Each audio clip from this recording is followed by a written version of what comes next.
Welcome to Darren Daily On Demand, your most trusted resource to help you become better every day. Here's your success mentor, Darren Hardy. As humans, we are hypersocial beings. We have been hardwired to crave inclusion, to be approved of, and to be accepted. And being rejected is one of our greatest primal fears. Why? Well, because eons ago, approval, thus inclusion, meant survival. Rejection and disapproval meant certain death. In prehistoric times, if you were ousted from the tribe and thus left isolated and alone to fend for yourself, it wasn't long before you were a snack for a pack of saber-toothed cats. Because the consequences of being rejected were so extreme, our brains and our behavior adapted to do anything we possibly could to avoid disapproval from others. In fact, research has proven how social rejection activates many of the same brain regions that are involved in signaling physical pain, which helps explain why disapproval hurts so bad. Even though today we are no longer living in caves or running around in a loincloth on the savannas trying to spear our food and dodge predators, our aversion to rejection and disapproval is still deeply embedded into our primal fears. For many, if not most, it consumes our entire self-identity. And it is the primary drive to all our motivation, to the point where you can have trouble thinking that you are worthy, that you are good enough or successful at all unless you receive validation from others. And that is especially true at work. Now, seeking approval is not all bad. We all begin in life in a state of complete reliance on external validation. As children, we have to rely on it in order to learn appropriate behaviors. And now as adults, it's still a necessary part of tribal life. We all need feedback and constructive criticism from others in order to better collaborate with our peers, clients, and partners. The problem occurs when outside approval becomes the prize, the end, versus the means to the end.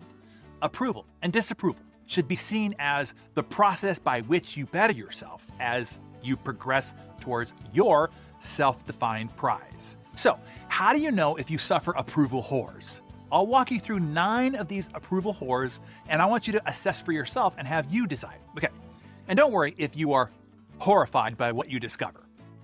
Tomorrow, I'm going to walk you through the process to get you on the straight and narrow. As I go through these, write down yes if this is true for you at all, or no if it's not true for you at all. We'll count up your yeses and your nos at the end. Okay, you ready? Got your journal out? Write down your yeses and nos, and then we're going to count them. Here we go. Number 1, you agree too much. You appear to agree with someone, either verbally or non-verbally, nodding your head, when in actuality you don't. At work, you change, you downplay, soften, or abandon your point of view in order to appease your boss or to agree with the rest of the team in meetings, particularly in the face of apparent disapproval.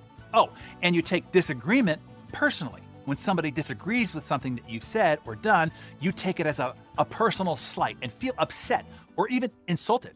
Is any part of that a yes or is it a no? Number 2, you pretend too much. You pretend to know or understand something when in truth you don't.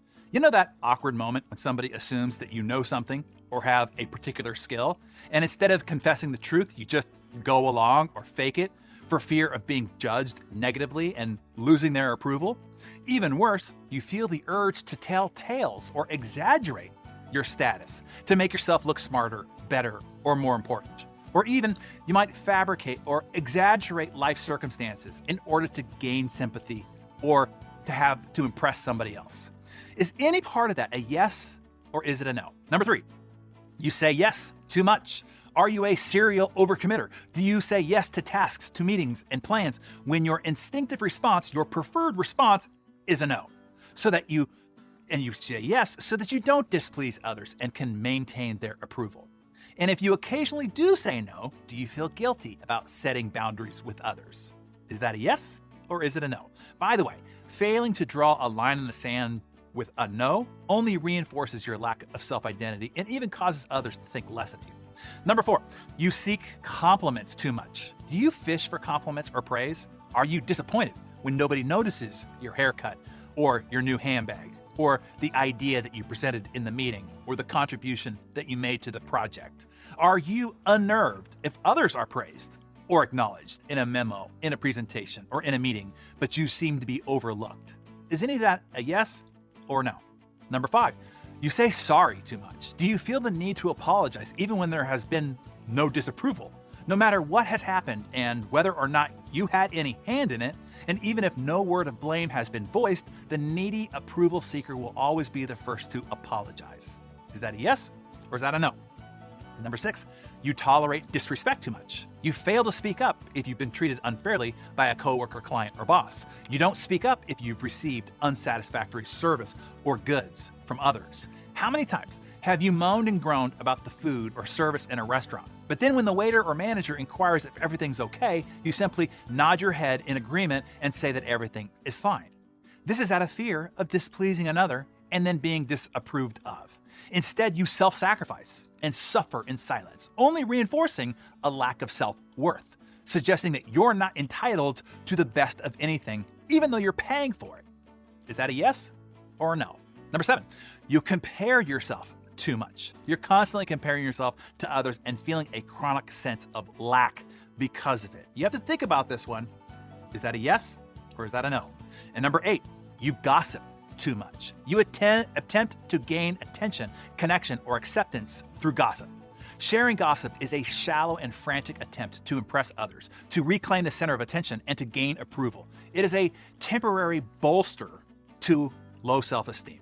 Is that a yes or a no? And don't answer too quickly. Most gossips, which is most people, are completely unaware of their TMZ tendencies. Number 9, you procrastinate too much. You have difficulty making decisions on your own without somebody else's input. You are more worried about what other people will think about your decision than making the decision and moving on, without giving a buck what other people think. Is that a yes or is that a no?